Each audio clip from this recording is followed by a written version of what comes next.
పదే పదే అని మొన్న మేము ఒక వీడియో చేసాం. జనరల్గా మనలో అన్నమాట, అమ్మాయిలు మీరు నమ్మాల్సిన నిజం ఏంటంటే మా అబ్బాయిలకి నిజంగా హింట్స్ అర్థం కావు. మేము తెంగరోళ్ళం. మాకు అమ్మాయి మొహం మీదకి వచ్చి నువ్వు నాకు ఇష్టం రా మగడా అని చెప్తేనే మేము నమ్మం. మాకు అదొక వ్యాధి అంతే. అలాంటి చాలా అమ్మాయిలకి ఫ్రస్ట్రేషన్ తీర్చడానికి మా అనుదీప్ గారి పాటతో వచ్చారనమాట. కోర్స్ వెనకాల ఉన్న వాళ్ళు ఎవరు వినలేదు, బట్ ముందు ఉండి విన్న వాళ్ళకి నచ్చిందని అనుకుంటున్నాం మేము.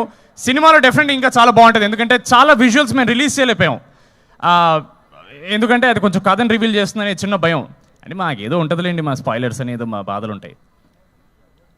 ఆ పదే పదే పాట నిజంగా నేను హెయిర్ గారు చెప్పినట్టు మా అందరికి ఫేవరెట్ సాంగ్. చాలా చాలా ఇష్టంతో చేశారు అనుదీప్ గారు. అండ్ ఏమో మాకైతే ఈ మధ్యకాలంలో ఒక ఇంత మంచి love song girl point of view, heroine point of view నుంచి రాలేదని మేము అనుకుంటున్నాం. Maybe we don't know. సరే అబ్బా, ఇంటరాక్షన్లో చేద్దాం కదా, ఇంకెంతసేపు నా సినిమా గురించి మాట్లాడాలి. మీరేమైనా అడగచ్చు కదా, మంచిగా మాడదాం 10 నిమిషాలు.